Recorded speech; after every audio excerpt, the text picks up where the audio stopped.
And staying with Ukraine, Yulia Tymoshenko is the former prime minister of that country who has long campaigned against Russian influence over Ukraine, advocating its joining the EU and NATO. Now, after leaving office in 2010, she was jailed on corruption charges that her supporters allege was part of a campaign waged against her by pro-Russian forces.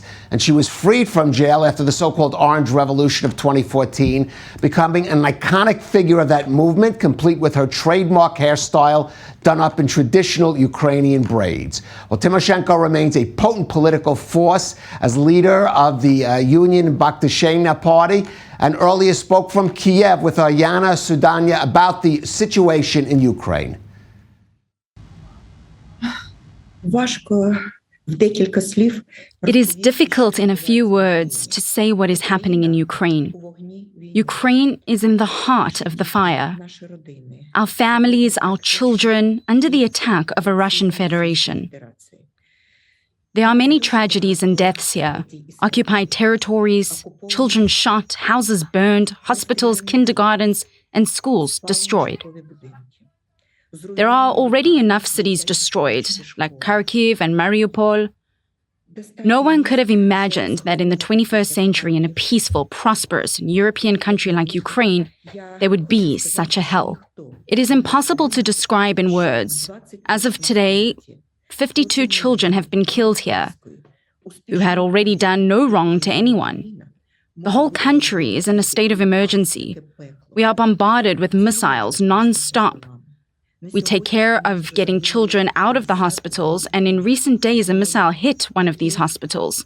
Tell me, how can such a thing happen in a civilized world? There are now families with babies who are blocked and left in cities in the Kiev region, and other cities that are besieged and left without electricity and water. There are children who are dying from hunger and from lack of water. Can it happen now in Ukraine and in the world? No. The situation is now a challenge for every human being in the world who has a heart and who understands that if we miss it now and do not defend and preserve Ukraine, it means that humanity is incapable of resisting absolute evil. This is a very difficult situation. Therefore, we thank all countries that support Ukraine today. We also thank Israel that your Prime Minister started a dialogue with the President of Russia. Of course, it is too early to talk about any results, but we now need the unity of the world. All the good people and all the peoples who are interested in world peace, quiet, and democracy. I want us all to be one family against what kills our children. You know that Ukraine and Israel have many historical moments in common. You know very well that one of Israel's most powerful prime ministers, Golda Meir, was born in Kiev. You know Nathan Sharansky from Donetsk, which is completely destroyed now. I know that Israel also has a difficult life, but you managed to build a flourishing and successful state when you are in a constant state of war and everyone in Israel knows how to defend the state of Israel. You can now understand Ukraine as no one else can. That is why I ask for your support, solidarity, unity with Ukraine, so that we can protect humanity, because all of humanity is under threat if we miss it. Now, over the years, Tymoshenko had many dealings with Vladimir Putin. We asked her what it would take to stop the Russian president now.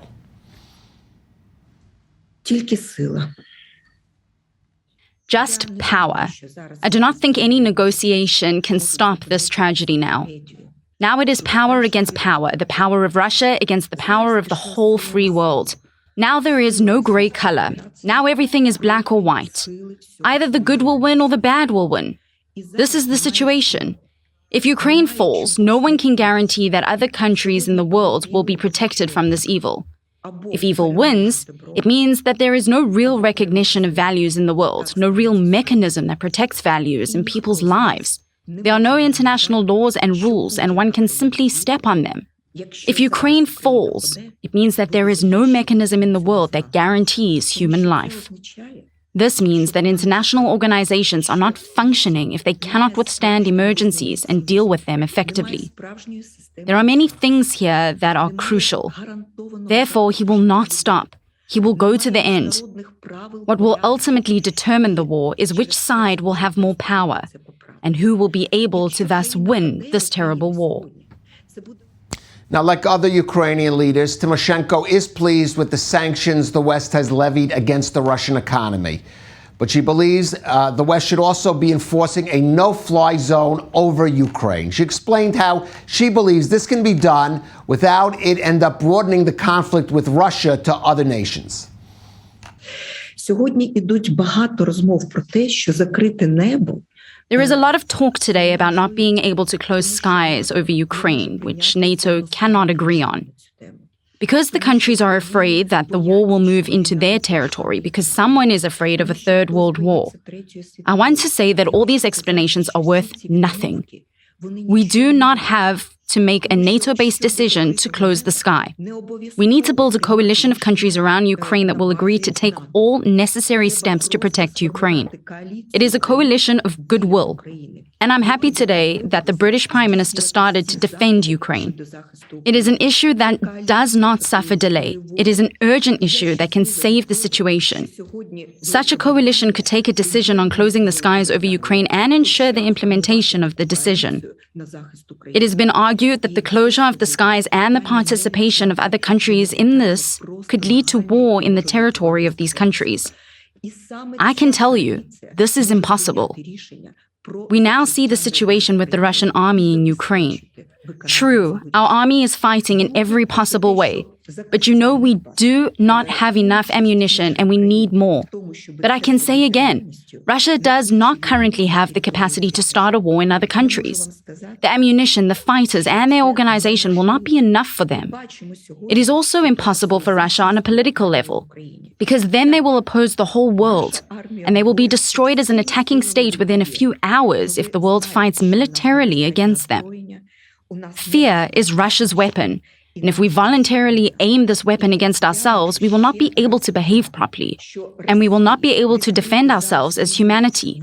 And we will not be able to defend the world. The weapon of fear must stop working. We must act only in rational ways. And Tymoshenko told i24NEWS that she welcomed Israeli Prime Minister Naftali Bennett's efforts to mediate between Russia and Ukraine, but expressed skepticism that they will succeed. First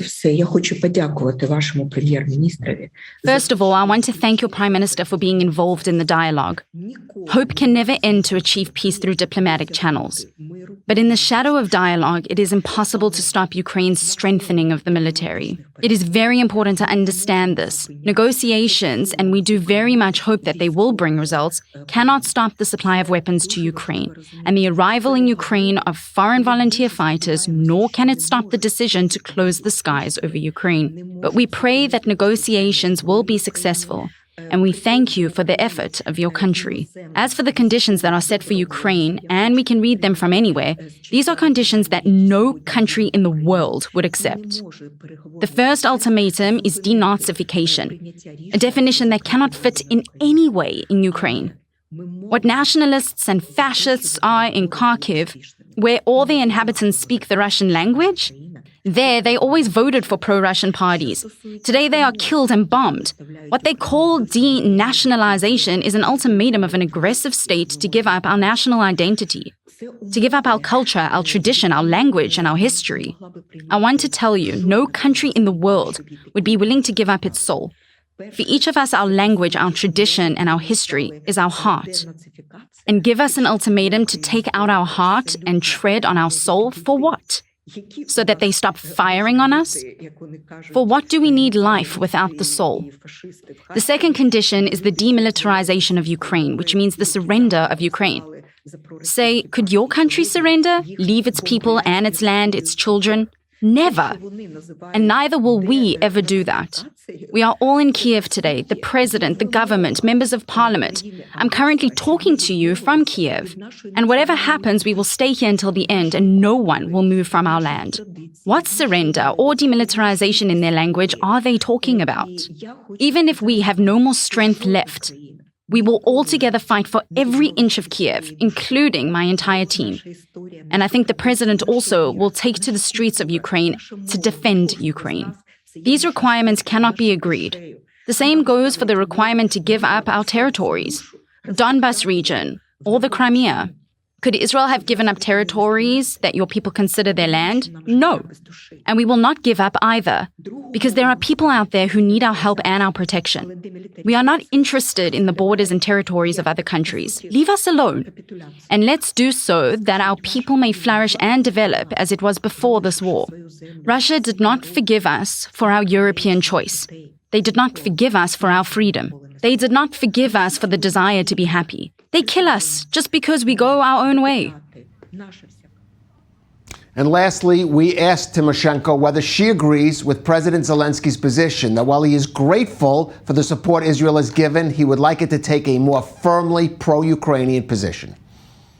Я вважаю, що зараз кожен народ I think at the moment, every people and leader of every country and also an elite of every country chooses which side it is on. There is currently no grey color. I do not criticize. I do not want to criticize anyone or blame anyone. That's not my goal. I just want to say that if in our heart there is faith in God and the people of Israel have a strong faith in God, it is at the genetic level in the blood of Israelis. You cannot be on the side of evil. You cannot be on the side of evil by nature. That's why I want to believe you're with us. Yulia Tymoshenko.